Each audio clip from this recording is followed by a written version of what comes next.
Work out 1537 divided by 29 without using a calculator, so we're going to use long division. So setting the problem out, we want 1537 here and 29 here. We need to draw this line in and this line in here. If you were doing short division, you usually would draw this round the other way. And you say this, 29 into 1 doesn't go, 29 into 15 doesn't go, 29 into 153 does go, and it goes 5 times. So we put a 5 now above the 3, which is the last digit we now considered. And now we need to work out 5 times 29. So 5 nines are 5, carry the 4.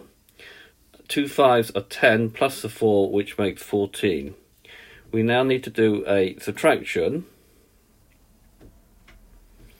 So we borrow 1 from the 5 here, we get 4, and then we're going to have 40.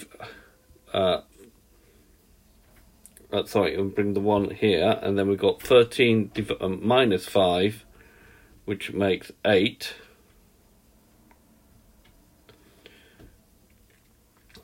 Four minus 4 and 1 minus 1 is nothing. So, or we could just do 153 minus 145 in our head and get 8. We now need to bring down the 7, and now we need to do 87 divided by 29. So 29 goes into 87, there's that 3 times, and then 3 times 9, we do the multiplication, is 7, carry the 2. 3 times 2 is 6, plus the 2, which is 8, and we've got a remainder of nothing.